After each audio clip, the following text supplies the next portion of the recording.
Bueno, buenas tardes.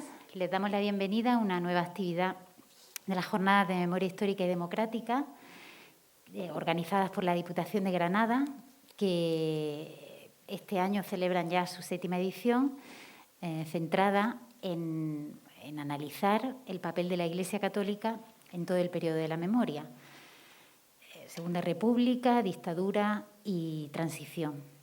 La actividad de hoy se centra en cine y memoria a través de la conferencia que va a impartir el profesor Fernando Sanz Ferreruela, al que damos la bienvenida y le agradecemos mucho que esté hoy en Granada. A vosotros.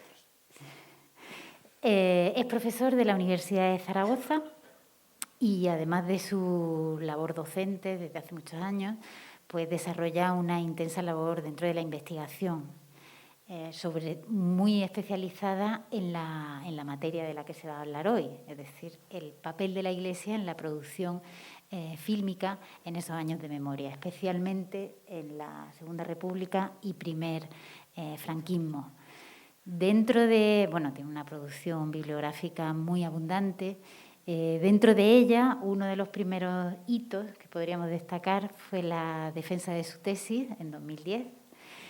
Una tesis que tiene un título absolutamente pertinente en esta jornada. Muy largo, muy largo.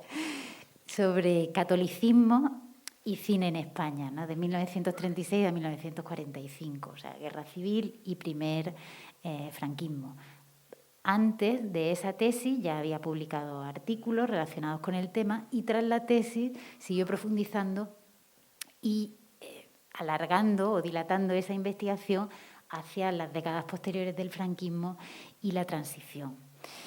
De su producción científica, de su producción bibliográfica, habría muchas cosas que destacar. Por supuesto, el exquisito rigor científico e histórico, la abundancia de la documentación que presenta para fundamentar todas las tesis, ¿no? de archivo, de rescatar piezas audiovisuales de filmotecas, prensa de la época, testimonios de la época.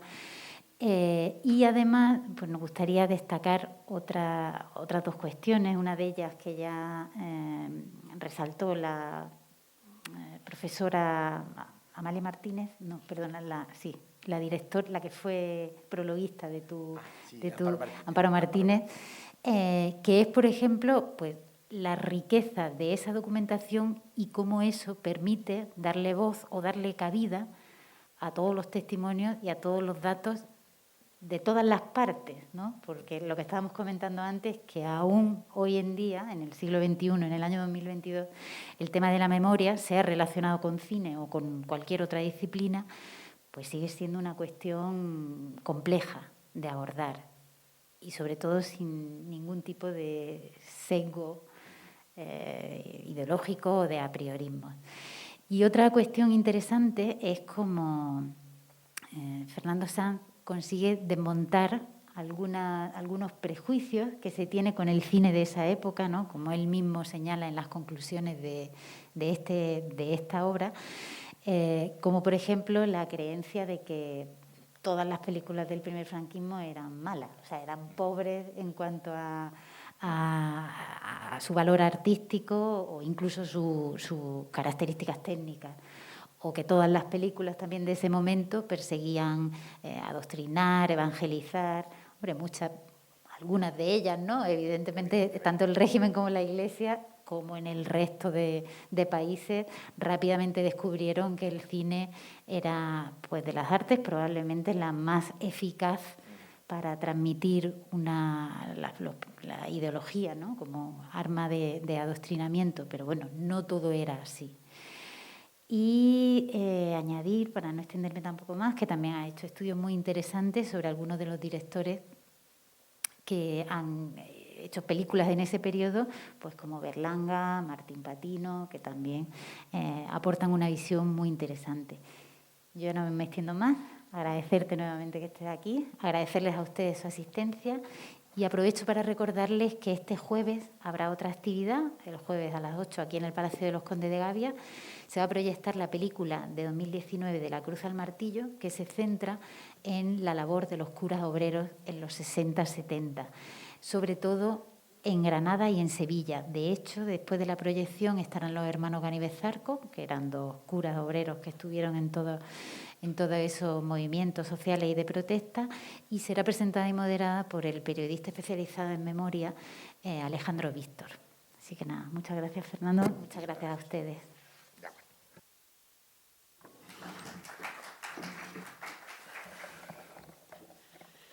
Bueno, pues muchísimas gracias, Irene. Muy buenas tardes a todos. Muchísimas gracias por su asistencia. No sé si puedo, ¿verdad? Así, creo que puedo hablar con más soltura. Pues como les decía, muchísimas gracias por estar aquí en esta tarde. Más aún cuando me consta que hoy la oferta cultural en Granada pues ofrece un montón de posibilidades y evidentemente pues todavía me halaga muchísimo más el que bueno, pues hayan optado por venir aquí. Y desde luego pues muchísimas gracias a Irene, pero por supuesto sobre todo también a Elena, porque hayan tenido a bien el que bueno, pues esté yo aquí esta tarde acompañándoles pues para hablar un poquito de esta materia a la que, bueno, pues como Irene ha señalado muy bien, pues le tengo mucho cariño porque es una materia en la que vengo trabajando, a la que le dediqué mi tesis doctoral y que, bueno, pues me viene acompañando pues prácticamente desde que comenzó mi carrera académica y universitaria y por eso, pues de verdad, que agradezco muchísimo el que se me haya permitido pues venir aquí a hablar de estas circunstancias, de estos temas. Para ir empezando ya poquito a poco con lo que va a ser mi intervención, sí que me gustaría señalarles, recordar evidentemente, que son tres los pilares, son tres las cuestiones en torno a las cuales va a girar esta intervención. Evidentemente, la primera de ellas es la Iglesia Católica, que me he atrevido incluso con un poquito más de ambición, no solo centrarme en lo que es la Iglesia como institución, sino incluso pues, la doctrina, la propia doctrina católica, que evidentemente pues, también aparecerá en el cine. Evidentemente, el segundo pilar sobre el que nos apoyaremos pues, será el concepto de memoria histórica, porque voy a hablar de muchas iniciativas que la Iglesia tuvo, bueno, pues desempeñó, llevó a cabo en materia cinematográfica, algunas de las cuales, pues posiblemente algunos de los que están aquí acompañándonos o seguramente sus familias, sus padres, pues hayan oído hablar y por tanto pues sea un ejercicio verdaderamente de memoria histórica lo que pretendemos. Y por supuesto, Iglesia, memoria, evidentemente el tercer pilar sobre el que nos apoyaremos es el cine, porque, y dándole la vuelta a lo que acabo de decir, ese es mi propósito, el de hablarles, el de trazarles un panorama acerca de cómo el cine en nuestro país, en España, se vio influenciado, se vio condicionado, se vio modificado pues por un número verdaderamente, como verán, abundantísimo de iniciativas, de posicionamientos, de actividades concretas, muy diferentes entre sí a veces, pero que todas ellas parten del seno del catolicismo español y que, evidentemente, pues no puede ser de otra manera, como decía, condicionaron y determinaron pues, la realidad cinematográfica de esta época. Me he permitido la licencia de ceñir, si ya de por sí estaba concretado el marco cronológico, de ceñirlo todavía un poquito más al periodo 1930-1960 para que no fuera un material tan ingente que ni siquiera pudiera manejarlo. Y en la última parte todavía lo centraré un poco más solamente al primer franquismo, pues por una cuestión básica, porque claro, si yo les tuviera que hablar aquí de todo el cine religioso que se hizo en la España de posguerra, pues evidentemente nos harían falta 5 conferencias y posiblemente no habríamos terminado. Pero bueno, insisto, empezaremos poquito a poco y me permitirán que empiece con un pequeño prólogo, es decir, con una pequeña introducción, andando un poco más atrás en el tiempo al que luego nos ceñiremos. Desde luego que podemos afirmar que las iniciativas, el interés, la implicación de la Iglesia Católica en España respecto al cine son tan antiguas como el mismo cine. Es decir, que desde prácticamente la aparición del cine, en muy diversas formas, evidentemente en las primeras décadas todavía mucho más reducidas, bueno, pues la Iglesia va a empezar a interesarse acerca del cine.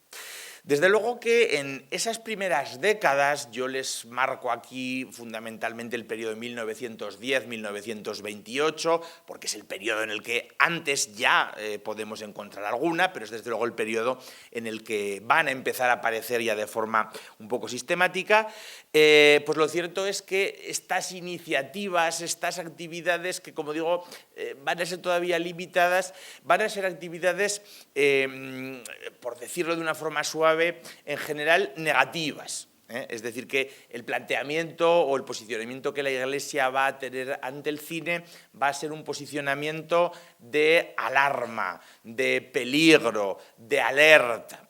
Es decir, el cine viene como un nuevo medio de expresión, viene como una nueva forma de mostrar el mundo, viene, lo ha dicho muy bien Irene, como una nueva forma de expresar ideas, de hacer propaganda, y la Iglesia siente que ese poder de cohesión social del que, bueno, pues secularmente había podido disfrutar, bueno, pues tiene ahora un competidor, tiene ahora un enemigo que es el cine. Por eso no es extraño o no nos cuesta entender que todas aquellas primeras iniciativas, sobre todo plasmadas pues, en textos, pequeñas publicaciones, charlas, conferencias, que partan desde la Iglesia, van a tener este sesgo de el cine es un peligro para la moral, el cine es un riesgo para la doctrina católica, en el cine se pueden aprender a hacer cosas que contravienen la propia doctrina católica y por eso hay que tener cuidado con el cine. Muy significativas son estas dos portaditas, que estarán conmigo de acuerdo que son deliciosas, a mí por lo menos me lo parecen. Verán que son, en este caso, obras, son pequeños escritos, son pequeños folletitos, publicados en Cataluña. No tiene que extrañar que estas primeras publicaciones aparezcan en Cataluña porque la ciudad de Barcelona va a ser el principal centro productivo del cine español hasta la década de 1920. Entonces, va a ser la gran capital del cine, donde se hace prácticamente todo el cine en España, mucho más que en Madrid, y por eso, bueno, pues ahí en Barcelona el cine va a cobrar una especial relevancia y por eso también va a surgir ese movimiento de reacción contra el cine de una forma más marcada, ¿no? Vean, por ejemplo, esta portadita titulada La maldición del cine, en la que, bueno, pues una familia, que vemos de espaldas, ¿verdad? Pero bueno, vemos aquí los diferentes miembros de la familia, bueno, pues acuden juntos a una sala cinematográfica que fíjense cómo se perfila, cómo se muestra, bueno, pues una boca de un demonio, una boca verdaderamente endiablada, con sus tridentes incluso, fíjense que no falta ningún detalle, bueno, mostrándonos clarísimamente, dándonos a entender que ir al cine es prácticamente lo mismo que irse de cabeza al infierno. Es decir, que la imagen es absolutamente elocuente, como es elocuente el título en catalán, como ven, de este otro folletito publicado por un jesuita, Ramón María de Bolós, en el año 1924, que se titula ¿Es pecado ir al cine? Ya saben que estas preguntas retóricas, cuando se formulan de esta manera, en el propio enunciado de la pregunta ya está contenida la respuesta. Evidentemente, ¿a qué se dedica este folletito? Pues este folletito se dedica a demostrar que ir al cine es pecado, tal cual. ¿Y qué me dicen de la ilustración? Por cierto, preciosa. Una cámara cinematográfica y un leopardo. Discúlpenme, no entiendo mucho de fauna salvaje, yo he creído identificarlo con un leopardo, que sigiloso, como todo felino, se enrosca como un enemigo atroz, como un enemigo feroz, por ese proyector cinematográfico, bueno, pues poniendo de manifiesto lo peligrosísimo que es el cine.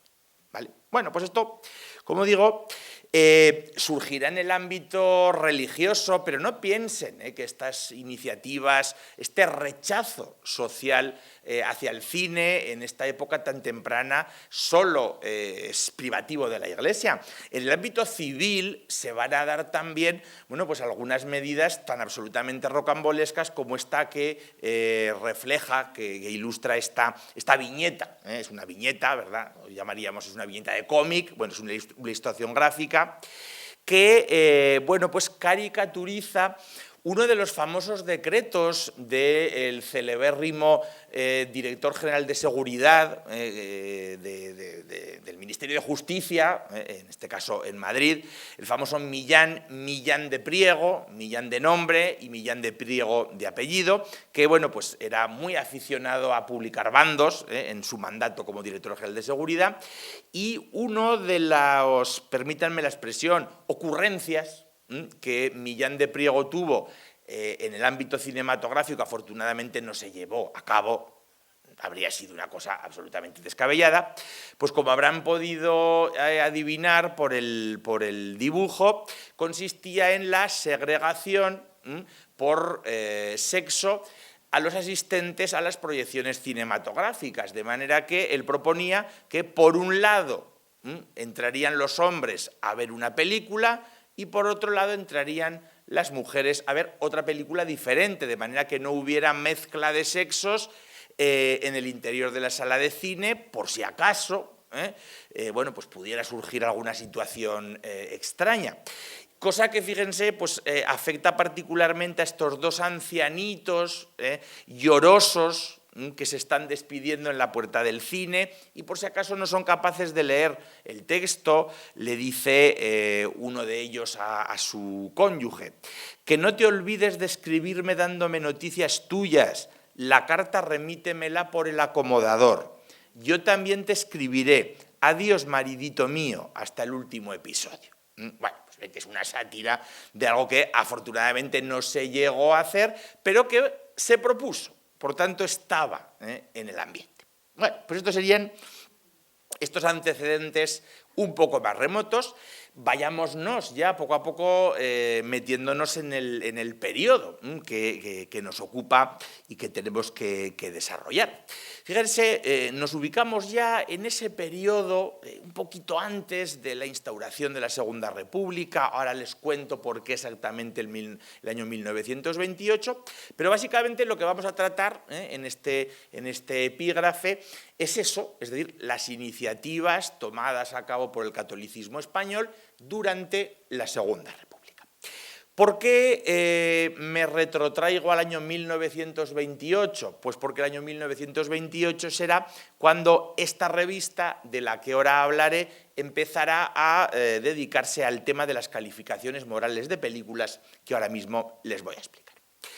Estas iniciativas tomadas por el catolicismo español en esta época no van a provenir de las altas jerarquías de la Iglesia, es decir, que no van a ser los arzobispos, los obispos, los grandes, digamos, representantes de las altas jerarquías, de la Iglesia los que los pongan en marcha, ni muchísimo menos, sino que fundamentalmente va a provenir de un sector del catolicismo del que muchas veces nos olvidamos y que, pues yo por experiencia les puedo decir que es extremadamente interesante, y que es el sector del apostolado seglar. Es decir, de todas aquellas asociaciones, para que me entiendan, digamos, el paradigma de esto sería la acción católica, evidentemente, ¿no?, que todavía en este momento está en crecimiento.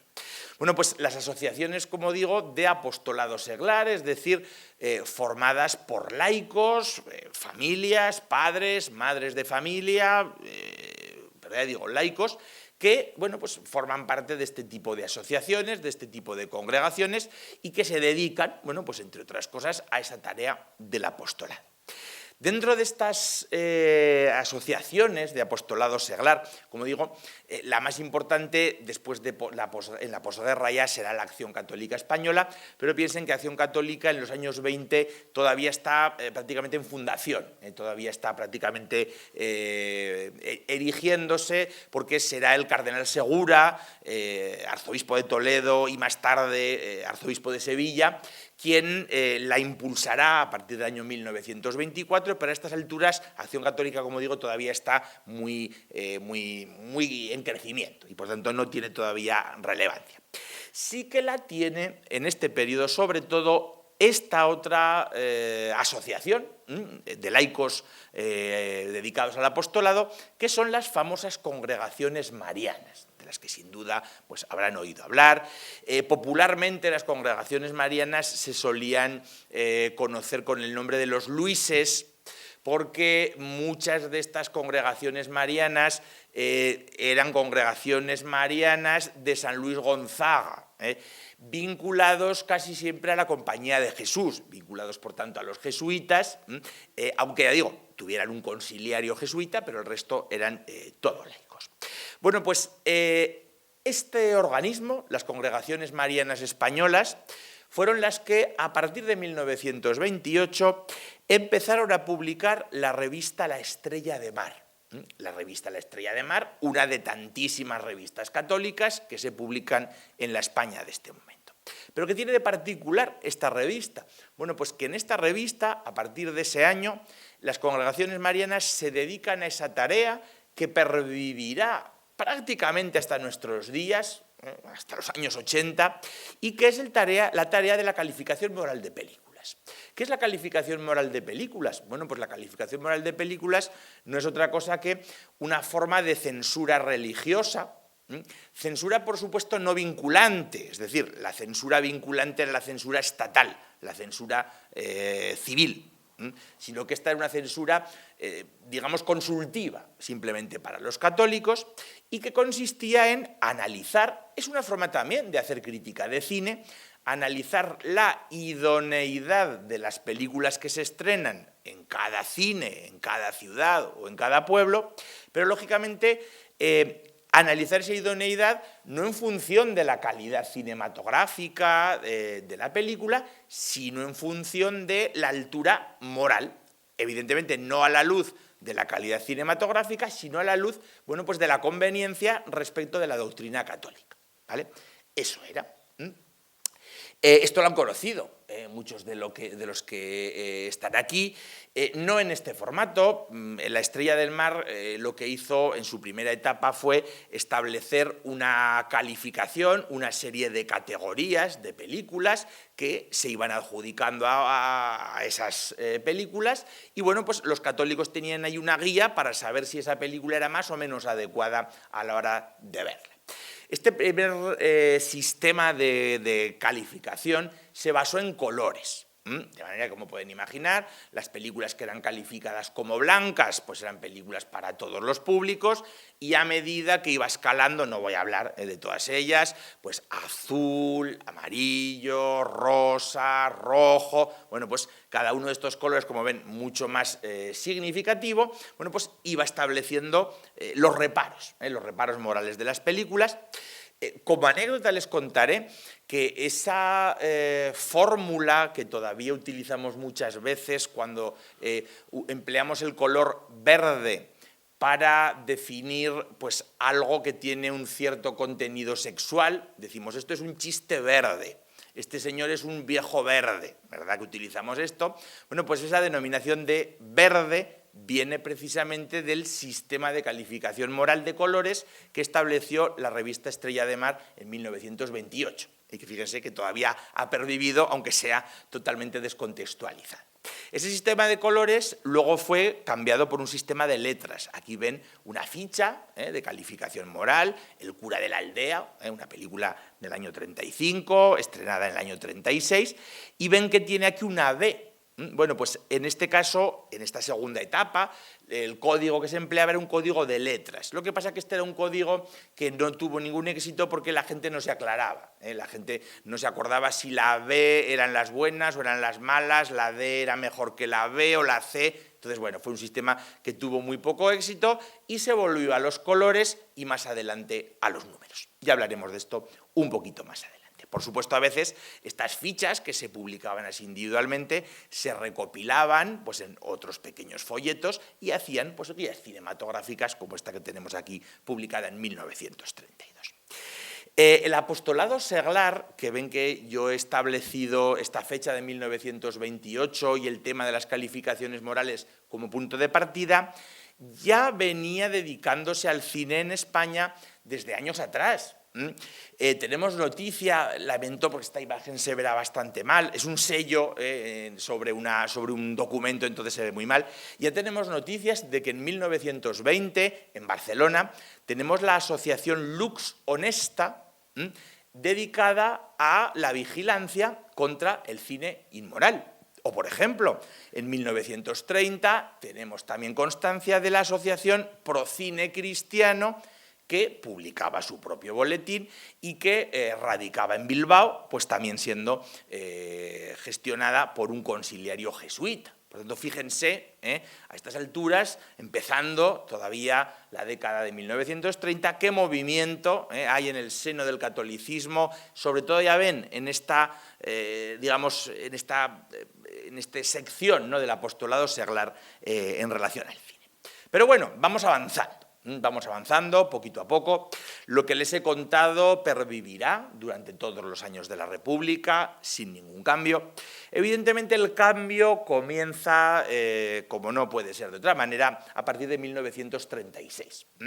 Y claro, pues aquí es cuando pues me gustaría un poco hablarles cómo el cine, pues a partir de ese momento y durante todo el primer franquismo hasta que, bueno, pues a partir ya de los años 60 podamos establecer el tardofranquismo, bueno, pues como el cine va a estar absolutamente al servicio del sistema nacional católico que, como saben, se está construyendo, se está erigiendo en nuestro país a partir de ese momento. El sistema nacional católico, como bien saben, pues no es otra cosa que un sistema de gobierno. Hay muchas formas de gobernar.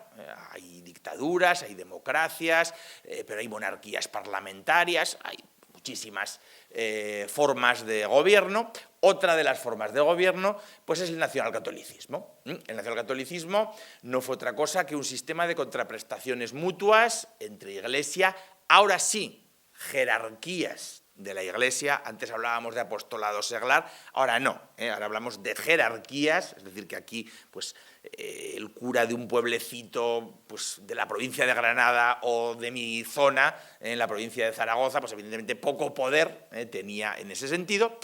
Como digo, un sistema de contraprestaciones mutuas entre las altas jerarquías de la Iglesia y el Estado para repartirse cual tarta, como si fuera un pastel en el que hacemos bueno, pues una serie de partes, lo que es la propia gestión del poder, lo que es un poco el reparto, ¿verdad?, de las tareas de la gobernanza, de las tareas de la gobernación.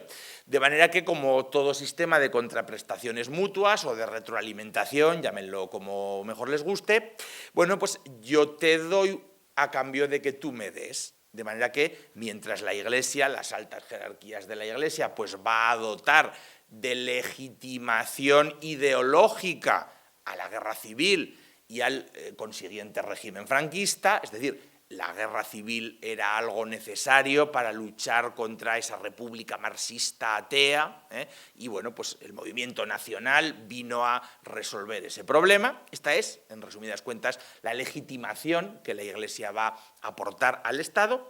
Bueno, pues el Estado, en compensación, le digamos, dará pues, una serie de porciones dentro de ese reparto de la tarta que he señalado anteriormente, cuestiones como la educación, cuestiones como, por ejemplo, la cohesión social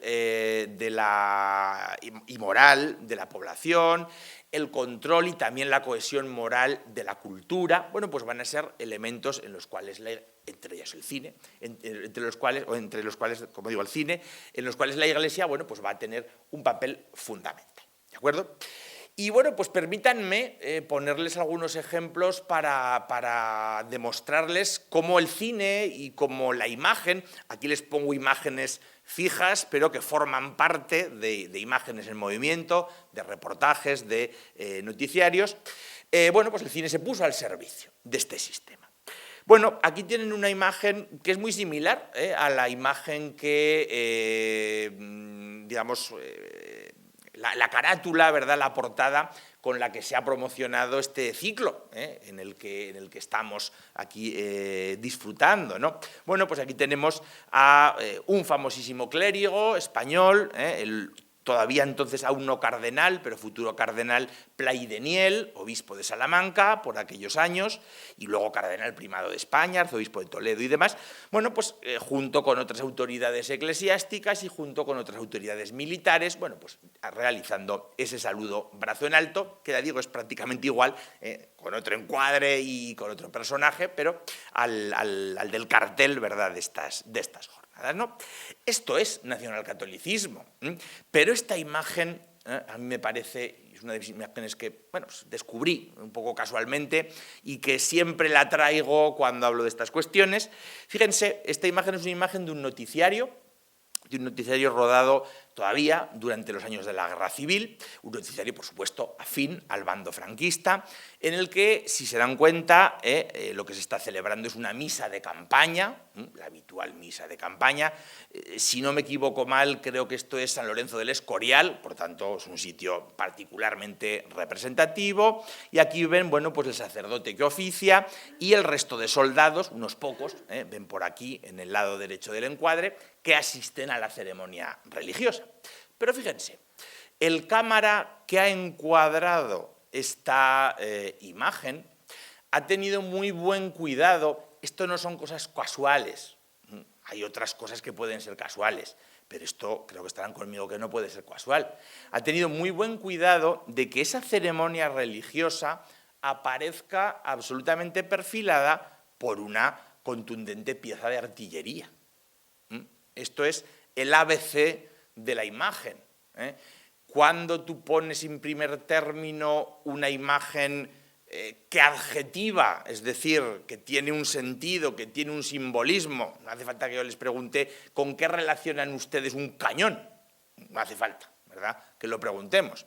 Bueno, pues esa imagen tan fuerte adjetiva lo que hay detrás, adjetiva precisamente lo que yo vengo a hablarles aquí, esa, digamos, convivencia de la espada, en este caso el cañón, y la cruz, como elementos indisolublemente unidos y como elementos definitorios del sistema nacional católico. Es decir, que esta imagen, espero haber sido capaz de transmitirlo con claridad, define perfectísimamente lo que es el nacionalcatolicismo.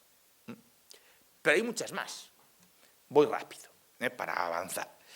Cuando Joaquín Arrarás, en el año 1939, publica una magna obra, una historia de la Guerra Civil Española, de la recién terminada Guerra Civil Española, que lógicamente no se llama Historia de la Guerra Civil Española, sino Historia de la Cruzada Española, porque se recupera esa idea de cruzada, que es una idea que el cardenal Gomá y el obispo Plaideniel, que hemos visto antes en la fotografía anterior, este señor, acuñaron durante la Guerra Civil para definir y asociar la Guerra Civil Española a una cruzada medieval. Vean ustedes todo el aparato, aquí tenemos, miren, lo que quieran, el Cid, Santiago, la cruzada, fíjense qué mezcla, ¿no? La historia de los heterodoxos españoles de Menéndez Pelayo, bastante poco sospechoso de su afinidad al catolicismo. Bueno, pues esta obra magna comienza, como les digo, con este texto extraído de la historia de los heterodoxos españoles de Menéndez Pelayo, donde clarísimamente se señala con esos vivos colores rojo y amarillo, pues la bandera de España, se perfila cada vez que se nombra España, bueno, pues con esos mismos colores, pero ese mismo tratamiento se da a las letras capitales con las cuales empieza el texto que reza Dios. Dios, España. Bueno, una vez más. Último ejemplo. Permítanme que lleve algo a mi terreno zaragozano. Seguramente todos ustedes conocerán a este fotógrafo zaragozano, nacido en Zaragoza. Yo les puedo decir que no hay familia en Zaragoza que no tenga en su casa una foto de un abuelo o de una comunión o de una boda o de un bautizo realizada por Jalón Ángel, que como digo fue este famoso fotógrafo zaragozano, que en 1939 publicó una serie de fotografías. Aquí me permito la licencia de salirme del cine y meterme en la fotografía, pero bueno, vean qué poca diferencia hay. Una serie de fotografías, como ven, muy afines a lo que estaba sucediendo en aquel momento, titulada Forjadores de Imperio. Una serie de 30 fotografías que iban en una carterita. Esta es la tapa de la carterita, estas son las fotografías. Bueno, fotografías que en realidad lo que reflejan son los principales generales, por supuesto con Franco y Queipo del Llano a la cabeza, que participaron, bueno, pues en la rebelión militar de julio de 1936 y que, bueno, pues fueron los triunfadores de la guerra civil. Por lo tanto, es una serie, ya digo, de 30 fotografías compuesta de retratos de militares. ¿Cuál es nuestra sorpresa cuando, si ojeamos todas las fotografías de esta serie, al llegar a la fotografía número 15, nos aparece el cardenal el cardenal Gomá, otro aragonés, por cierto.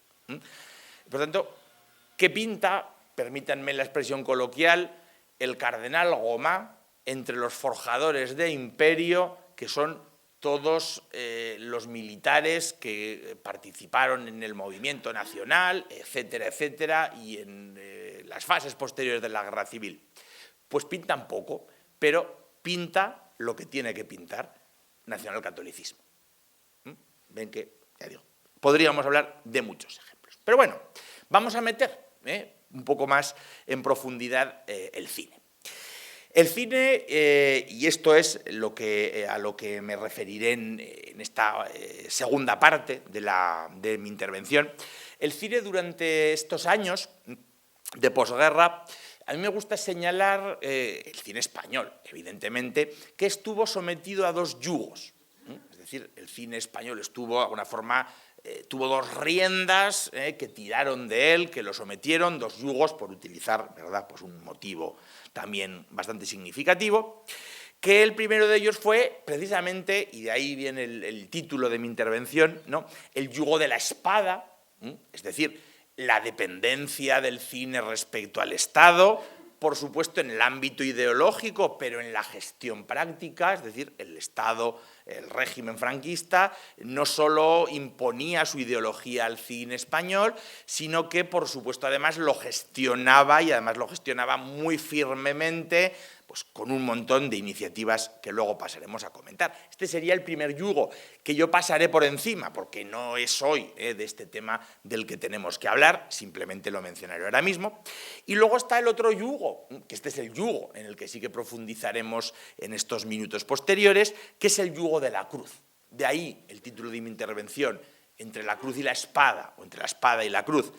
Bueno, pues también la cruz, la Iglesia, la doctrina, bueno, pues va a tener un posicionamiento ante el cine, por tanto va a tener una intervención teórica en el plano teórico ante el cine, pero va a tener también una tutela moral y una serie de iniciativas concretas, palpables, físicas, por tanto una serie de iniciativas prácticas en ámbito cinematográfico. Bueno, pues a esto nos vamos a dedicar. Por último, les haré un brevísimo panorama, pues claro, por la presencia de lo religioso, vinculado lógicamente a la idea de España y, por tanto, en definitiva, por la presencia del nacionalcatolicismo en el cine del primer franquismo. Así, aquí sí que, como les he dicho en la introducción, solo me voy a centrar en los primeros años de posguerra, porque si tuviera que abarcar todo el periodo sería absolutamente pues imposible. El primer yugo, que como he dicho voy a pasar muy por encima, ¿no? Bueno, pues fíjense, ya en 1940, en la revista Primer Plano, que fue una revista que dependía directamente de Falange, la revista oficial de la cinematografía española, ya se publica un manifiesto a la cinematografía española, es decir, un texto teórico donde se explica cómo tiene que ser el cine para ser cine y para ser español. Evidentemente no voy a desgranar todo el texto, en la temprana posguerra. Teoría pura, es decir, manual de uso, ¿no? ¿Cómo ha de ser el cine? Aquí lo tenemos. Bueno, sería el ámbito teórico. El ámbito práctico, como comprenderán, no voy a leerles toda esta serie de iniciativas que son iniciativas tomadas por el Estado franquista para la gestión del cine. Verán que hay cuestiones relacionadas con la censura, pero no es la única. Muchas veces nos pensamos que el franquismo solo hizo censura. Por desgracia hizo mucha censura, pero es que hizo otras muchísimas cosas más en el ámbito de la gestión cinematográfica. Fíjense la cantidad de organismos, pueden ir leyéndolos, que se fueron creando. Ya saben que esto fue una de las... todos los regímenes dictatoriales, todos los regímenes políticos, sean de la ideología que sean, saben que tienen, entre otros muchos problemas, el problema de la enorme inflación administrativa. Queremos controlar todo tan bien que creamos tantos organismos que muchas veces nos entorpecemos entre sí, más que ayudarnos. Por tanto, una idea bastante descabellada. Bueno, pues fíjense, pero no acaba aquí. Fíjense que seguimos y llego al año 43. Porque evidentemente llegar al año 60 sería cansarles demasiado. Pero más cosas, los sistemas de protección que el Estado español implantó para, se supone que proteger el cine español, aunque todos ellos fueron contraproducentes, el doblaje obligatorio, las medidas económicas, que era premiar a las películas españolas con licencias de rodaje, perdón, de doblaje de películas extranjeras, las cuotas de pantalla, los premios nacionales de cine, la creación del Sindicato Nacional del Espectáculo, los créditos sindicales, la creación de Nodo, y me quedo de nuevo en 1943. También hay que decir que esta fue la etapa más importante, luego ya no hubo tantas medidas en años posteriores, pero repito que no les quiero cansar, como muestra vale un voto. Y en el cine, en el propio ámbito cinematográfico, pues claro, el nacionalcatolicismo, la ideología del Estado, se plasma perfectamente. No piensen que en muchas películas, es lo que señalaba y se lo agradezco mucho a Irene en mi presentación excesivamente cariñosa y excesivamente elogiosa, ¿no? Que es así. No piensen que películas políticas hubo tantas en la posguerra española. La gente no quería ver cine político, la gente lo que quería era divertirse, pasárselo bien, que para ver política ya estaba la calle y ya estaba la dictadura, ya estaba todo lo demás. Pero bueno, algunas hubo. Una docena, no piensen que más, no hubo más de una docena de películas políticas como tal en la temprana posguerra, de las casi 500 que se produjeron. Piensen, por tanto, que el porcentaje es un 1%, ni llega. Bueno, pues lógicamente hubo algunas con tanta resonancia como Raza, inspirada, basada en un texto autobiográfico firmado por el propio general Franco. Pues evidentemente si en esta película no iba a estar la ideología del régimen, pues díganme ustedes, ¿no?, dónde la vamos a encontrar. Pero evidentemente no voy a hablarles de Raza. El segundo yugo, este sí, es el que quiero detenerme un poquito más en estos próximos minutos, que son, bueno, pues las propias intervenciones, lo que yo les decía, ¿qué hace la Iglesia en materia de cine? Fíjense que en la posguerra ya combinamos los diferentes estratos sociales, por así decirlo, de la Iglesia. Estamos hablando de que la propia jerarquía católica de la Iglesia, con el Papa a la cabeza, luego hablaremos que hasta los papas publicaron encíclicas sobre cine, ahora lo comentaremos, y actúan. Y también actúan los organismos de apostolado seglar, esos que hemos hablado al principio, pues la Confederación Católica de Padres de Familias, Congregaciones Marianas, Acción Católica, es decir, que desde el punto de vista de los agentes que intervienen en el ámbito cinematográfico, como ven, es muy amplio. También es diverso el posicionamiento.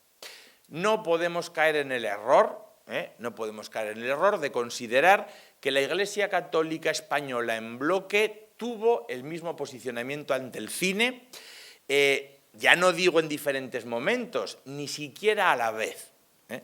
Hubo dos posicionamientos muy claros, muy evidentes, luego les contaré cómo fueron evolucionando, que oscilaron entre estos dos que les planteo. En primer lugar, el posicionamiento más extremo, en un sentido, de un sector de la Iglesia, fue esa concepción apocalíptica del cine. Para que me entiendan, lo que les he contado al principio. El cine es un peligro, el cine es pecado, el cine es tremendo, ¿no? Bueno, dentro de esta concepción apocalíptica del cine, tenemos que incluir a algunos de estos organismos de apostolado seglar. Organismos como Filmor, la asociación, estos son asociaciones, organismos católicos que tenían sedes en todas las ciudades españolas. El servicio Filmor, que, como habrán podido adivinar, recibe su nombre de Film Moral, Filmor. Bueno, pues fue un servicio, aquí lo ven, en esta ficha de calificación moral, pues ven las siglas de Filmor, fue un servicio que creó y dependió la Confederación Católica Nacional de Padres de Familia, la que posiblemente fue la más retardataria, la más conservadora, la más recalcitrante de todas las organizaciones de apostolado seglar. Estuvo dirigida por el marqués de Guadalgelú y luego por el marqués de Vivel, como ven siempre aristócratas, y ya les digo que llegaban a un grado de intransigencia verdaderamente kafkiano, por decirlo de forma fina. Pero también en esa línea, tal vez un poco menos radical, pero similar, estaba el servicio CEFI y el servicio SIPE. Perdonen que me lío con las siglas. El servicio CEFI es la abreviatura de contra el film inmoral. El servicio CEFI es el servicio contra el film inmoral, que en el año 1935 se sustituyó por otro un poco más moderno. Es el mismo, simplemente cambiaron de nombre, que fue el SIPE, Secretariado de Información de Publicidad y Espectáculos. Ese quedaba más moderno, contra el film inmoral quedaba un poco demasiado fuerte. Bueno, pues el servicio SIPE dependió de las congregaciones marianas, aquellas que habían empezado en 1928 a hacer la calificación moral de películas con la revista Estrella del Mar, esta que les he comentado antes. Bueno, pues ese mismo organismo puso en marcha el servicio SIPE, que publicó su boletín ininterrumpidamente hasta 1965. Es decir que yo les puedo decir que para mi tesis doctoral, pues creo que fueron 2.000 o 3.000 números del boletín del SIPE los que me miré, y todavía estoy contento de haberlo hecho, porque es un material que nunca jamás nadie había trabajado y del que todavía sigo sacando partido. Es un material interesantísimo, ¿no? Interesantísimo en este punto de vista. Y les traigo algunos ejemplos que pretendo que sean divertidos. En este editorial de este número de abril de 1942, titulado El caso es pasar el rato, se nos cuenta la historia de una chica joven llamada Rosita, tal vez si les llega a la vista, verán aquí el nombre de Rosita, que dice que está dispuesta hoy a ir al cine. Rosita, según nos cuenta este cuento, es una chica de muy buena familia, de muy buena posición social, con sus estudios, con un novio, permítanme la expresión, como Dios manda. Pero esta chica tiene la mala costumbre de frecuentar demasiado el cine. Y además lo empieza a frecuentar cada vez con mayor asiduidad, hasta el punto de que la conducta de Rosita empieza a cambiar.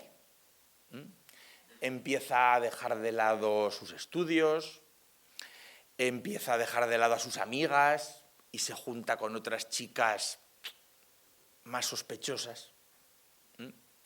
Deja a su novio, que era tan bueno y tan formal, y se junta con chicos no demasiado convenientes.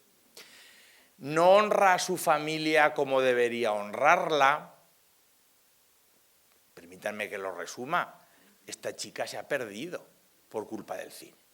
Pobre Rosita. Bueno, pero claro, en el año 49 son ejemplos al azar, bueno, al azar no, que les he elegido, ¿no? En febrero del 49 publican un editorial que se llama El cine disolvente del hogar cristiano. Oigan. Y miren ustedes que en abril del 52, no les traigo más, publican en un editorial titulado El beso cinematográfico, pues un editorial donde dan a entender, y permítanme que se lo cuente con tanta crudeza, que los hombres españoles por culpa del cine se están afeminando. No sé cómo lo verán. Entonces, los hombres verdaderamente hombres, claro, ya sé que hoy en día decir esto es un poco delicado, pero los hombres verdaderamente hombres tienen que tener cuidado con qué películas van a ver, porque les puede suceder esto, por culpa de los besos cinematográficos. Bueno, fíjense. Bueno, esto es lo más llamativo, lógicamente, como pueden imaginar, les he traído ejemplos particularmente joyitas, ¿no?, de estas que digo yo. Pero no fuese, ahora retomo un poco el discurso más serio, no fuese el único posicionamiento que la Iglesia Católica tuvo ante el cine, sino que también hubo otro sector importante de la Iglesia que tomó el cine no como un peligro, sino como una oportunidad. ¿Como una oportunidad para qué? Pues hombre, para lo que tiene que hacer la Iglesia, que es para hacer apostolado. Es decir, a ver, el cine, pues no hay que tenerle tanto miedo. A ver, pues sí, lo de los besos, lo de las cosas sexuales, siempre con lo mismo a cuestas, ¿no? Pero hombre, es que el cine, si se mira bien, bueno, pues también puede ser una herramienta de evangelización. Y esto habrá un sector de la Iglesia que lo tendrá claro. Y este sector de la Iglesia pretenderá estas dos cosas. En primer lugar, recatolizar el cine, es decir, que el cine sea verdaderamente católico, porque luego al final les haré esta reflexión. Raza, para mí no es una película católica. Para mí no. Si quieren lo podemos debatir. Y una vez que hemos recatolizado el cine, pues lo utilizaremos como herramienta de evangelización. ¿De acuerdo? Estas van a ser las dos posturas. Ahora les hablo un poco más de esta, pero sí que no quería que se me olvidase otra idea. En la temprana posguerra, la más habitual va a ser la anterior. Si hablamos de porcentajes, cuantitativamente hablando, un sector mayoritario de la Iglesia va a seguir sintiendo ese miedo hacia el cine. Mientras que esta postura va a ser minoritaria. Será sobre todo ya en los años 50 cuando esta postura vaya ganándole terreno a la anterior y sea esta la que predomine. Evidentemente, entre un extremo y otro, toda la gama de grises que puedan ocurrírseles. Pero, ya digo, estos son los dos grandes extremos. Dentro de esta postura, pues fíjense, no me dirán que el titular de este artículo de la revista Eclesia, que todavía existe, es la revista hoy en día oficial de la Conferencia Episcopal Española, pero antiguamente era la revista oficial de Acción Católica Española. Acción Católica va a ser el organismo de apostolado que apueste, perdonen la cacofonía, ¿verdad?, la redundancia, pues precisamente por esto, el cine campo de apostolado. Fíjense, no estamos hablando del cine disolvente del hogar, estamos hablando de que el cine es un campo para hacer apostolado. Y bueno, pues hay libros que también tienen dibujos muy bonitos, como este que vemos aquí, pero donde el cine ya no es una pantera, no es una hiena, sino que el cine, bueno, pues como ven, es una herramienta que se puede utilizar para abrazar la cruz y brillar, y bueno, pues a través de esta cámara y de esta película y rodeándola de la cruz, bueno, pues poder transmitir, ¿no?, pues ese mensaje de la Iglesia. Sobre todo esta segunda posición, esta segunda postura, la del apostolado del cine, tuvo, y voy ya agilizando para terminar enseguidita, tuvo unos cuantos factores externos que influyeron muchísimo. Es decir, claro, lógicamente la Iglesia Católica no solo es la Iglesia española, sino que, evidentemente, la Iglesia Universal también hablaba sobre cine, no solamente la Iglesia española, y lo que hablaba la Iglesia Universal, pues lógicamente también influía en España. Para empezar, la propia doctrina pontificia, pues fíjense, es que desde 1936 los sucesivos papas han ido publicando textos y hasta cartas encíclicas dedicadas exclusivamente al cine. La primera fue la de Pío XI, la encíclica Vigilanticura, que tuvo un impacto tremendo en España. Se publicó en el 36, pero en España ya empezó a asumirse después de la guerra. Importantísimos fueron dos discursos dados a lo largo del año 55 por su sucesor, en el pontificado Pío XII, que fueron los famosos discursos sobre el film ideal, donde el Papa explica, a la luz de la doctrina de la Iglesia, cómo deben ser las películas, pero no habla, lógicamente habla de que también hay que tener cuidado, de que la censura pues, tiene que seguir en marcha, porque hay que controlar, pero no es el objetivo ese, sino que está hablando de cómo tiene que ser el cine para ser ideal, por tanto, para ser acorde a la doctrina de la Iglesia. Pero es que el propio Pío XII, 2 años más tarde, publica otra encíclica, la encíclica Miranda Prorsus, sobre medios de comunicación social, y habla de cine, de radio, de televisión, en ese texto. Pero es que en el Concilio Vaticano II, uno de los primeros decretos conciliares, es decir, de las conclusiones a las que se llegaron en el Concilio Vaticano II, fue el decreto Inter Mirifica. Es decir, se aprobó antes este decreto que, por ejemplo, el cambio de liturgia, el que las misas dejaran de hacerse en latín y pasaran a hacerse en las lenguas vernáculas. Antes de aprobarse eso, en el Vaticano II se aprobó este decreto sobre los medios de comunicación social, cine, radio, prensa, televisión, etcétera, etcétera. Por tanto, fíjense hasta qué punto tuvo importancia. Bueno, esta foto pues le tengo un poco de cariño, ¿verdad? Como yo les llamo los papas del cine, aquí tenemos al Papa Pío XI y su entonces hombre de confianza, el cardenal Pacelli, futuro Papa Pío XII, pero bueno, como están los dos en la misma foto, simplemente se los traigo. Este es el texto de la encíclica, solamente les he traído este ejemplo para no cansarles, de la encíclica Vigilanticura, que bueno, pues, tienen ocasión de leer, habla única y exclusivamente de cine. Aparte de la doctrina pontificia, pues fíjense, se creó en los años 20, ya en los años 20, se creó, sobre todo en Bélgica, se creó un organismo llamado la Oficina Católica Internacional del Cine. La creó un canónigo belga, el canónigo Abel Broé, en el año 1924, pero esta Oficina Católica Internacional del Cine se fue difundiendo por todos los países. De hecho, en los años 40, 50 y 60, la Oficina Católica Internacional del Cine concedía premios en los festivales de cine. Es decir, que pues, igual que había en el Festival de Cannes, o en el Festival de Venecia o en el Festival de San Sebastián el premio de la crítica internacional, pues también estaba el premio de la Oficina Católica Internacional del Cine. Alguna película española llegó a ganar este premio. Por cierto, Berlanga lo ganó con Calabuch en el año 54. Bueno, pues esta Oficina Católica Internacional del Cine, aparte de hacer reuniones, congresos, jornadas, etcétera, etcétera, bueno, pues organizaba también, me refiero a nivel local, es decir, a nivel nacional en cada uno de los países, pues también organizaba congresos internacionales de cine católico. Y en este ámbito del apostolado del cine fue fundamental este Congreso Internacional del Cine Católico que se celebró en Bruselas en 1947 y del cual tienen aquí las actas que se publicaron en España y se difundieron muchísimo. Por tanto, vean cómo el catolicismo internacional está allí. Ya para ir terminando con el último epígrafe, las actividades concretas. Es decir, hemos hablado de posicionamientos, de organismos que intervienen, de una postura, de otra postura. En el terreno práctico, concreto, del día a día, ¿en qué intervino la Iglesia española ante el cine?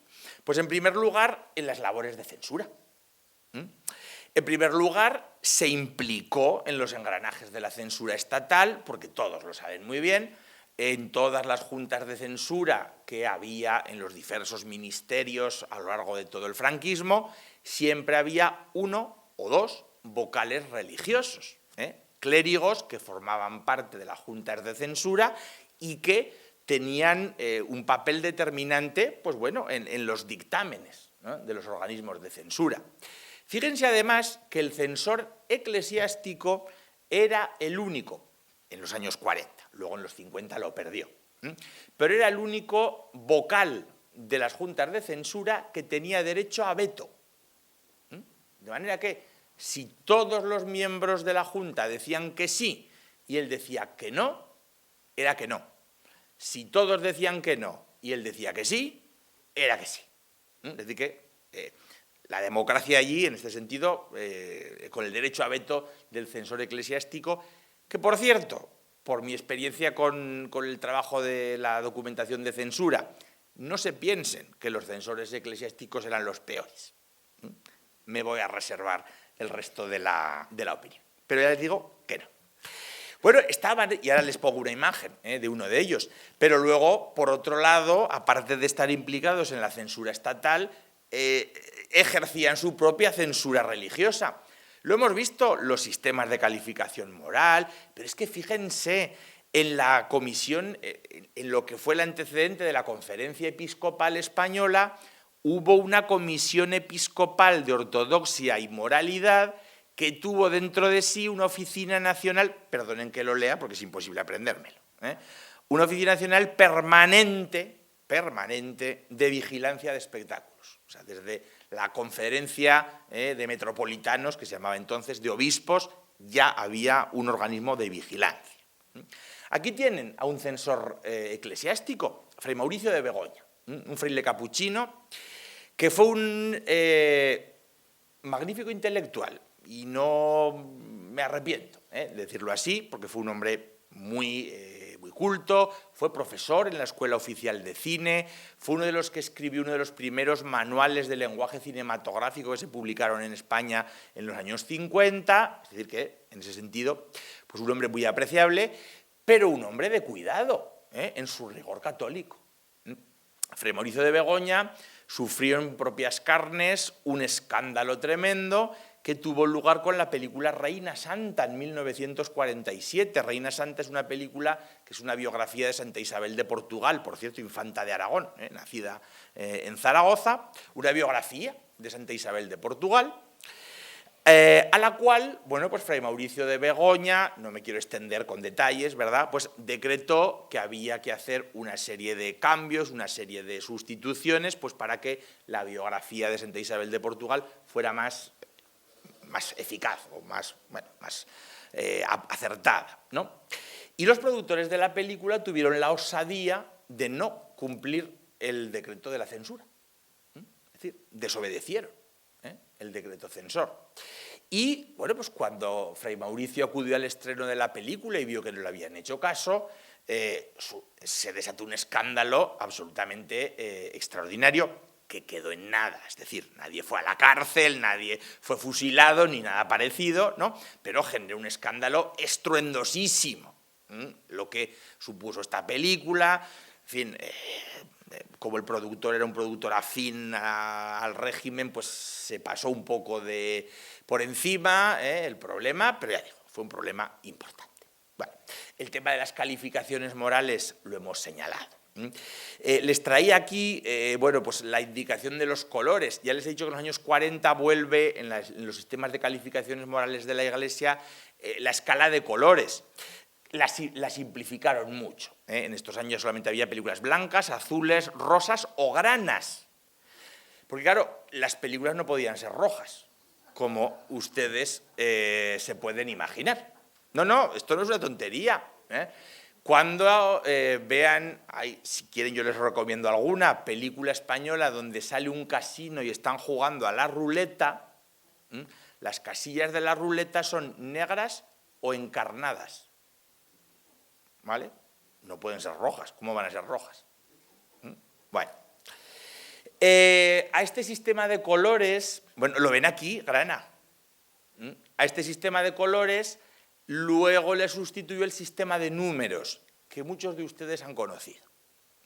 Aquellas películas que se calificaban de 1, 2, 3 o 4, y luego estaba la calificación que más nos gusta a todos, ¿verdad?, que era la 3R, los mayores con reparos.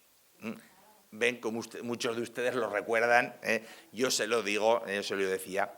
Claro, estas carteleras que publicaba la Iglesia, ya lo saben, se colgaban en las puertas de las parroquias, en las puertas de las iglesias, para que los fieles católicos, bueno, tuvieran esa información, si querían, claro, esto era totalmente consultivo, antes de ir a ver la película, porque claro, si veían una película 4 peligrosa, pues bueno, yo conozco un señor que es bastante famoso en el ámbito cinematográfico en Zaragoza, a nivel local, que nos cuenta que él precisamente iba a las iglesias a ver cuáles películas eran 3R o 4 para ir a ver esas. Como pueden imaginar. Pero bueno, echa la ley, echa la trampa, esto es España.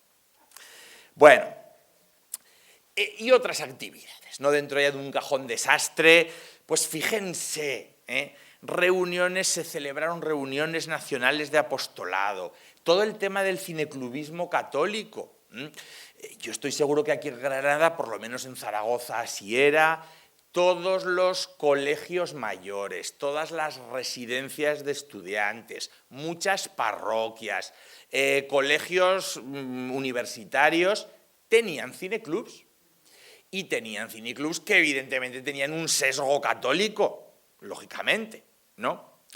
Por supuesto, las redes de salas parroquiales, las propias parroquias y sobre todo en el ámbito rural, en los pueblos, los cines de las parroquias de los pueblos se llenaban siempre, todo eso había unas redes de salas parroquiales. Pero es que fíjense que hasta la propia Iglesia se implicó muy poquito, pero un poco sí en el propio entramado industrial del cine. Lo comentábamos con Irene al principio. Como ven, las iniciativas de la Iglesia, con todo lo que hemos visto hasta ahora ya, en torno al cine, son casi siempre iniciativas, digamos, desde fuera. Es decir, el cine ya está hecho, el cine es como es, y la Iglesia interviene sobre ese cine como puede. Pero el cine ya está hecho. El cine, o sea, la Iglesia no participa en cómo se hace el cine, a eso me refiero. Pero sí que hubo algunas pequeñas cuestiones en este sentido que podemos señalar. No en el tema de la producción, pero sí en el ámbito de la distribución, sí que hubo distribuidoras católicas, gestionadas desde congregaciones religiosas, desde obispados, desde organismos de apostolado, que distribuían cine católico. En el ámbito de la distribución, por tanto, en el ámbito de la exhibición también había las redes de salas parroquiales, pero también había exhibidoras católicas que se preciaban y se publicitaban como, bueno, pues, exhibidoras que solamente ponían cine católico. Y fíjense, hasta el Opus Dei, muy tibiamente, y sobre todo ya en los años 50, se introdujo, en este caso sí, en el ámbito de la producción cinematográfica. Hubo productoras como Procusa, Ariel Films, etcétera, etcétera, que estaban directamente auspiciadas por el Opus Dei. Ya digo, curiosamente, casi de lo que menos hacían era de cine católico, de cine religioso, pero bueno, todas estas películas que ustedes conocerán, muy populares de los años 50 y 60, El Día de los Enamorados, Las Chicas de la Cruz Roja, pues muchas de las películas de Concha Velasco y Tony Leblanc, o de Concha Velasco y Manolo Escobar, están producidas desde estas casas. Ya digo, no hacen cine religioso, pero sí que tienen ese, digamos, puntito, ¿verdad?, de intromisión, por así decirlo, dentro de la industria cinematográfica. Bueno, ya lo ven. Se crearon oficinas auxiliares del cine, institutos de cultura cinematográfica, todo esto está auspiciado desde la Iglesia. Secretariados nacionales, secretariados diocesanos, es decir, dentro de cada diócesis, de prensa, de radio, de televisión, etcétera, etcétera, etcétera. Aquí tienen un ejemplo. Lo que usted esperaba, películas fijas de religión a todo color. Producciones Áncora. Bueno, pues si tú ves esto en una revista y tú lo que quieres es montar un cineclub en un colegio religioso, pues lógicamente irás a Producciones Áncora, ¿verdad? Y dirás, a ver, mostradnos tu catálogo, con toda seguridad de que esas películas van a ser películas, esto es una distribuidora, de carácter religioso. Bueno, por último, quería haberles hecho un recorrido, pero la verdad es que vamos ya muy fuera de tiempo, no me quiero extender demasiado. Quería hablarles, bueno, pues de cómo los elementos religiosos tienen presencia en las propias películas en este periodo. Me van a dejar que haga un recorrido en 2 minutos, sin centrarme. Evidentemente, estos son, los 2 modelos cinematográficos más importantes que vamos a encontrar en el cine del temprano franquismo, del primer franquismo. Ya digo, me centro simplemente en el periodo 1940-1945, porque si tengo que seguir hasta 1960, entonces ya sí que nos da aquí el amanecer, ¿no? Bueno, pues en estos años, en el primer lustro del franquismo, estos son los 2 modelos que más prestancia van a tener: el cine de cruzada, raza, para que me entiendan, el cine político y el cine de evasión. Dentro del cine de evasión, sobre todo 2 géneros van a tener mucho éxito en el cine español: la comedia sentimental y el drama amoroso. Esto va a ser. Luego ya empezará el cine religioso, el cine folclórico, el cine anticomunista, pero eso ya será más adelante, ¿de acuerdo? Como digo, en este momento, estas son los únicos modelos. Por supuesto, pues en películas como Raza, en películas como Sin novedad en el Alcázar, los elementos religiosos son claves: el sacerdote entrando al Alcázar de Toledo, el sacerdote dando la comunión y la extrema unción a un herido. En Raza, pues bueno, los milicianos republicanos cometiendo sacrilegios, el fusilamiento del hermano de Jaime Churruca, el hermano pequeño, el fraile, ¿verdad?, allí, a manos también de los milicianos republicanos, pues el tema de la violencia religiosa. En Rojo y Negro, pues fíjense, una checa en Madrid donde un crucifijo ha sido sustituido por la hoz y el martillo. Ven aquí el rastro del crucifijo y la hoz y el martillo. O donde el protagonista, perdonen el spoiler, ¿verdad?, que dicen ahora los jóvenes, el protagonista masculino, republicano, pues fíjense cómo acaba. Pero no se ve. ¡Ay, qué lástima! No sé si sería posible ahora quitar estas luces de delante, porque es verdad que... Ahora, vale, muy bien, muchísimas gracias. Son imágenes de no demasiada calidad, entonces, claro, pues es mejor verlas así. Ya lo ven, ¿no? Claramente, la hoz y el martillo pintadas sobre la sombra del crucifijo, o el protagonista que cae muerto con los brazos en cruz, claro, por supuesto. Otras películas de carácter político, pues aquí tenemos a Alfredo Mayo, todavía tenemos no demasiado lejos la Semana Santa, cuando una sombra de un Cristo crucificado pasa delante de él, le cubre con su sombra, y evidentemente esto simboliza lo mal que lo va a pasar este personaje. En la comedia, bueno, pues en la comedia no va a haber elementos religiosos tan claros, tan marcados, pero desde luego sí que todos los principios de comportamiento, todos los roles de género, todos los roles sociales, los roles atribuidos sobre todo a la mujer, van a estar presentes siempre que se trate cualquier tipo de cuestión, sobre todo una relación amorosa, evidentemente, ¿no? Por supuesto, dentro de los temas, pues el matrimonio, la familia católica va a ser el tema que más presente esté en el cine español de estos años. Bueno, pues aquí tenemos a 2 actrices muy famosas de aquella época, María Fernanda Ladrón de Guevara y Luchi Soto, 2 mujeres, como ven, de alta clase social, donde la de mayor edad le dice a la de menor edad: hija mía, tú tranquila, si tu marido te es infiel, no te preocupes, es lo que nos toca a las mujeres, sufrir. Bueno, pues ya está, ¿no? Por supuesto, el tema de la virtud y el pecado, Malva loca, con un Amparo Ribelles jovencísima, ¿no? Pues fíjate, pobre Malva loca, que por quedarse embarazada fuera del matrimonio va a sufrir absolutamente todos los estigmas de la inmoralidad, de la falta de virtud, del pecado, evidentemente estigmas que no afectan al padre de la criatura, que algo también tendría que ver, digo yo, ¿no? Por supuesto, otro tema que aparece mucho en el cine español, el paradigma del pecador arrepentido. Esto es el principio de valores compensados del código Hays americano, es decir, podemos introducir a un pecador siempre que el pecador sea castigado. En esta biografía de Lola Montes, los amores de la famosa Lola Montes, con el rey Luis I de Baviera, bueno, pues la censura se preocupó muchísimo de, aunque pervirtiendo el discurso histórico, porque no moría Lola Montes en ese momento, bueno, pues al final de la película Lola Montes tiene que, primero, convertirse y luego morir. Si no, no se puede hacer la película. Primero se tiene que convertir y luego morir.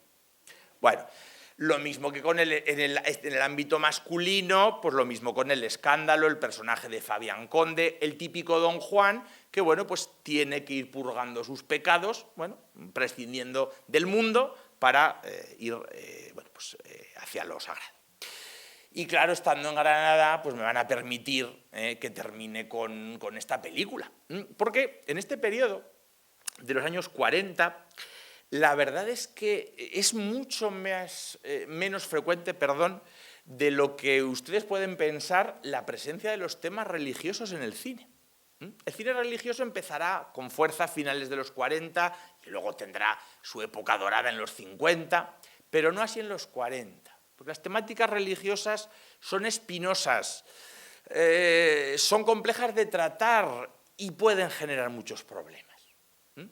Como los problemas que generó Forja de Almas, una de las escasísimas películas sobre tema absolutamente religioso que se ruedan en la España de este periodo. De hecho, me atrevería a decir que la única película protagonizada por un sacerdote, como digo, hasta 1945, ¿no? Y fíjense ustedes, pues nuestro padre Manjón, su padre Manjón, aquí en Granada, no puedo decir yo mi, sino que tengo que decir su padre Manjón, pues es el que va a protagonizar esta película Forja de Almas. Una película que desde luego, si el padre Manjón hubiera visto en su día, no le habría gustado. No le habría gustado. No tengo tiempo de explicarlo, si tienen alguna curiosidad podemos hablar en cualquier momento. Pero el director de la película, Eusebio Fernández Ardavín, era falangista. Y entonces lo que hizo con la figura del pobre padre Manjón fue, y permítanme la expresión que la digo muy en serio, falangizarlo. ¿Vale? De manera que si ustedes cogen, como yo hice en su día, las obras del padre Manjón, las hojas catequísticas del Ave María y tantos otros escritos del insigne clérigo, y los comparamos con el tratamiento que se hace en la película, encaja muy poquito. Y sobre todo, no voy a hablar de esto de arriba, vean esta imagen de aquí abajo. El padre Manjón dice directamente, la enseñanza militar tiene que estar fuera del colegio. En el colegio hay que aprender lo que hay que aprender. Y la enseñanza militar ya la aprenderán los chicos cuando vayan al servicio militar. Pero el colegio no. Pues fíjense, el padre Manjón presidiendo un desfile militar de niños. Bueno, para muestra, un botón. En definitiva, paso todas estas imágenes. Les planteo un poco esta disyuntiva. De todo esto que hemos estado hablando aquí, del papel de la Iglesia, de cómo es el cine, no me ha dado tiempo de terminar como me habría gustado, pero bueno, ¿podemos hablar de un cine religioso? Yo diría que no. Me gusta definir este tipo de cine como un cine confesional, pero no religioso, porque religioso es el que hace apología de lo religioso. pero no el que mezclar lo religioso, y permítanme la expresión ya para acabar, con churras y merinas. Y por tanto, ¿es un cine católico? Para mí no. Ahora sí, es un cine nacional católico. Eso desde luego es así. Fíjense, todo este panorama, esta es mi modesta contribución a este tema, que si tienen curiosidad, pues aquí tienen. Todo este tema, bueno, pues termina en 1961. En 1961, esta cuestión de las relaciones entre la Iglesia, la religión y el cine en nuestro país tiene un punto de inflexión clave. Ese punto de inflexión clave, como han podido adivinar casi todos ustedes, es cuando Luis Buñuel, traído por el Estado franquista, que no vino él solo, sino que vino porque lo llamaron, para hacer una película que representara a España en el Festival de Cannes, hizo Viridiana y provocó un escándalo a nivel, permítanme la expresión, interplanetario. Pero bueno, esto ya será cuestión de dejarlo para otro día. Les agradezco su atención y muchísimas gracias.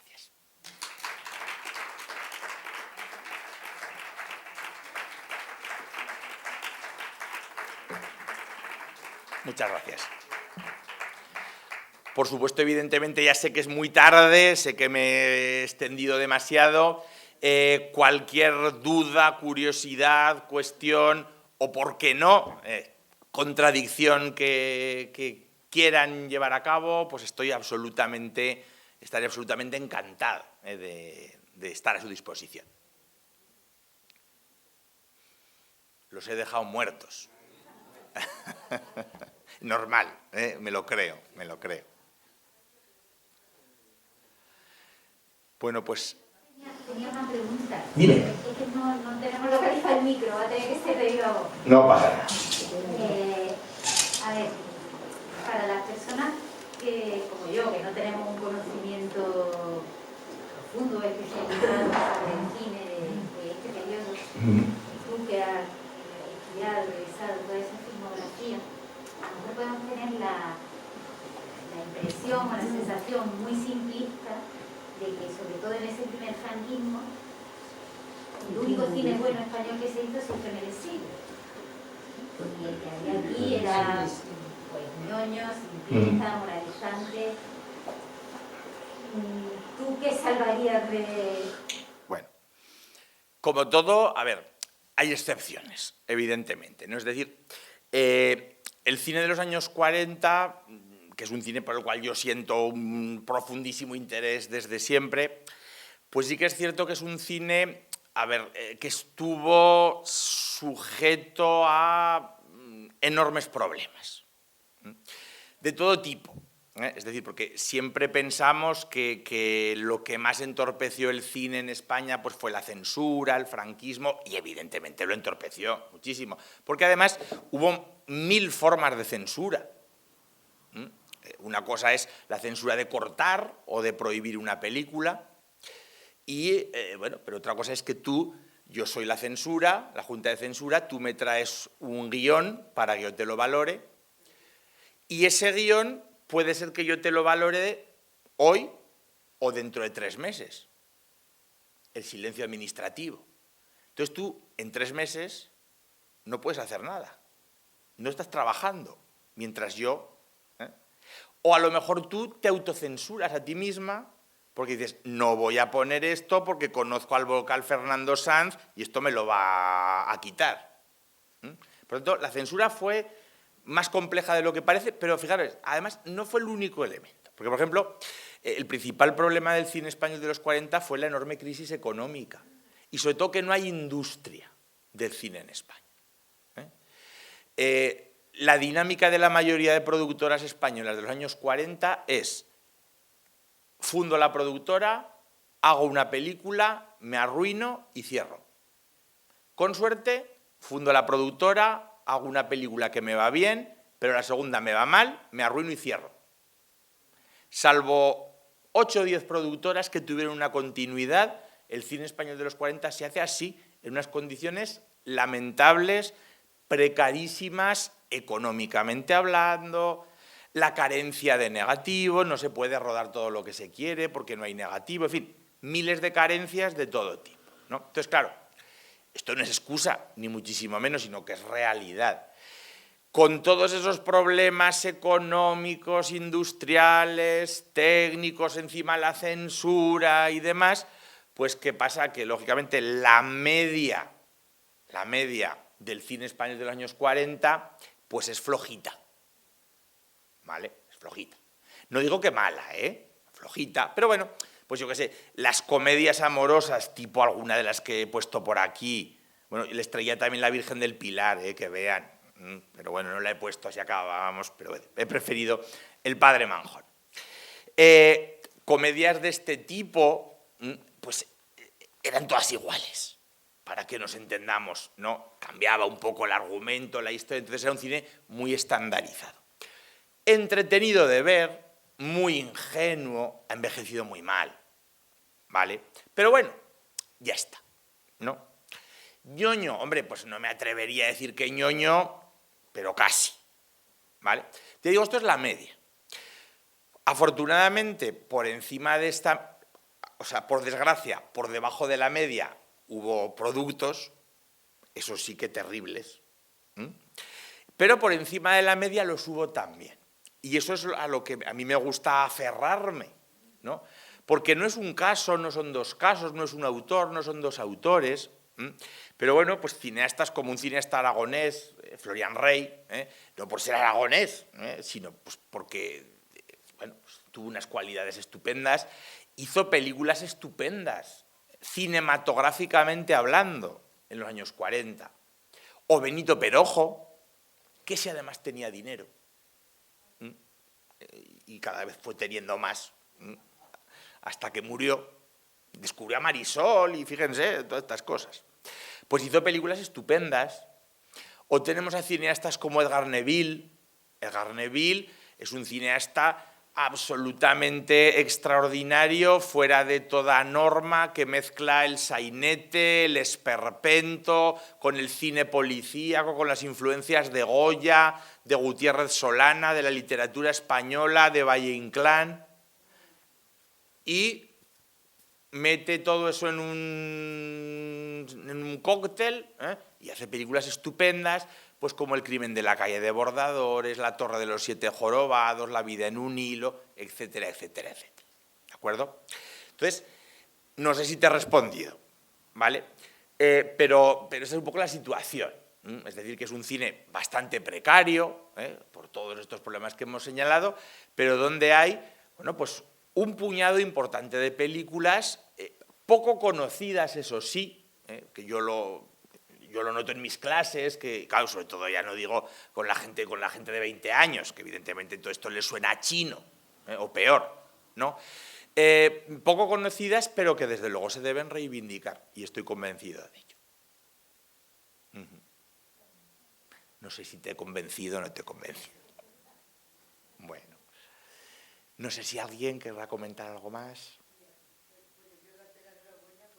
Muchas gracias. Me he quedado encantada porque era una parte de cine que no conocía. Bueno, está poquísimo. Bueno. Así lo que está bien dedicado al cine. Ajá. Pero eso es por viejo, o sea, no por otra cosa. No, porque la gente ya está. Mira, yo lo de la anécdota de que murió y lo llamaran, no he escuchado nada. ¿Me puedes contar? Sí. Lo cuento un poquito de Viridiana. Claro, es 1961. Piensen que estamos ya en la época del desarrollismo, los planes de estabilización y sobre todo en un momento en el que el régimen, que claro, siempre está mirando un poco de reojo a cómo nos ven fuera, en el exterior, las democracias europeas y demás, pues digamos que hacen como traman, por así decirlo, como una especie de iniciativa tendente a atraer a España miembros de la disidencia cultural española que estaban en el exterior, ¿no? Ahora que ya hemos acabado la conferencia, para ser más claros, ¿no? Como para decir, mira, que aquí no somos tan malos, que no nos comemos a nadie, y fíjate si somos abiertos, que traemos a los que eran contrarios a nosotros y los acogemos.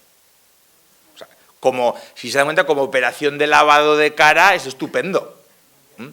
Trajeron a Pau Casals, el músico catalán, y se vino. Claro, estaban siempre Picasso y Dalí por ahí dando mal, porque claro, Dalí era Dalí, ya lo saben, estaba como una verdadera maraca, y Picasso era un hombre difícil, no se aclaraba si estar en Francia, si estar aquí. Miró, por ejemplo, fue otro ejemplo, y Buñuel en el cine. Entonces, realmente, y lo sabemos, es decir, que hay testimonios documentales que, bueno, pues señalan que el director general de cinematografía en el Ministerio de Información y Turismo, bueno, pues decidieron que iban a ofrecer la posibilidad a Buñuel de venir a España para rodar una película. Entonces, fueron un poco incautos, ¿vale? Porque de Buñuel no se podía fiar nadie. De hecho, nadie que se fiara de Buñuel le fue bien, las cosas como son. Aragonés también, por cierto, ya lo saben. Y le dieron, por así decirlo, como dirían los jóvenes, barra libre. Es decir, dijeron, tú ven y haz lo que quieras. Y entonces, pues claro, Buñuel dijo, pues voy a hacer una cosa así inspirada en una obra de Galdós y tal, con una novicia. Vamos a poner a la novicia. ¿No? Con una novicia que va a profesar, pero claro, le encargan que antes de profesar pues vaya a casa de su tío porque anda un poco despistado, y bueno, pues ya una vez que arregle los asuntos de su casa, pues ya se mete al convento. Entonces, la idea, estupenda, ¿no? Claro, viene Buñuel, rueda la película, la ruedan deprisa y corriendo, deprisa y corriendo, deprisa y corriendo, porque tenían plazo, porque tenían que mandarla al Festival de Cannes, porque claro, era redondo. Traemos a Buñuel, hace una película y el propio Estado, no la productora, el propio Estado manda la película como representante de España. O sea, esta es la película de España al Festival de Cannes. Ahora les cuento. Bueno, pues rodan la película de Prisa y Corriendo y claro, Buñuel, pues evidentemente dentro de su talante, ¿no? Pues empezó a meter escenas pues de carácter pues bastante poco recatado.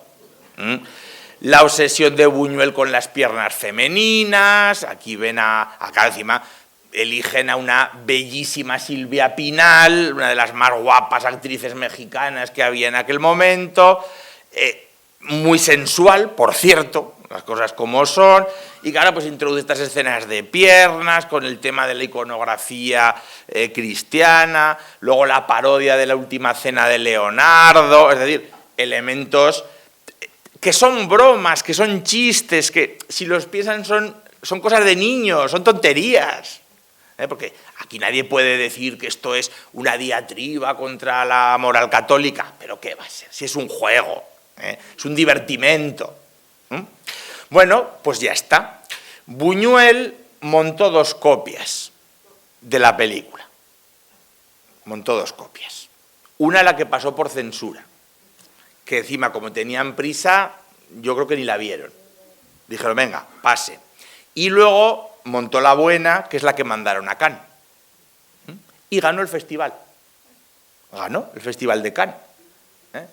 De hecho, fíjense, quien salió a recoger la Palma de Oro no fue el productor de la película, no fue Buñuel, sino fue el director general de cinematografía.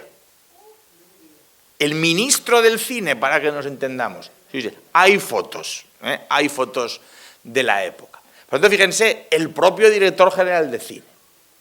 Hasta aquí todo perfecto. El problema fue cuando un jesuita, un crítico del periódico El Osservatore Romano, que sigue existiendo y que es el diario oficial, no de Roma, sino de la Santa Sede, que es un matiz. Es decir, es el diario oficial del Vaticano. pues publicó una crítica absolutamente, en fin, encendida, diciendo que Viridiana era una película impía, herética, sacrílega, tentatoria contra la doctrina católica, y que nos explicaban cómo un país católico, porque acuérdense, España era un país católico por definición, 61, todo el mundo católico, ¿no? Bueno, pues nos explicaba cómo un país católico podía haber mandado esa aberración. Y saben las consecuencias posteriores. El director general de cinematografía fue cesado al otro día. La película, como era una coproducción hispano-mexicana, perdió la nacionalidad española y se convirtió en una película solo mexicana. Quisieron destruir el negativo de la película, pero no lo consiguieron, porque Buñuel lo sacó de España, gracias a Luis Miguel Dominguín, el torero, lo sacó de España, ¿no? Entonces, fíjense, ¿no? Fue un verdadero, como les decía, un verdadero antes y un después, ¿no? Que señala que aquellos tiempos de 1961 ya nada tienen que ver, en líneas generales, con aquellos primeros tiempos, ¿no? Y por eso creo que es un punto de inflexión, pues, bonito. Lo de Viridiana es muy divertido. Yo cuando se lo cuento a mis alumnos, bueno, en fin, se mueren de risa. Bueno, pues muchísimas gracias. De nuevo, enhorabuena por las jornadas, que me parecen estupendas. Y para cuando quieran, aquí me tienen. Bueno, gracias.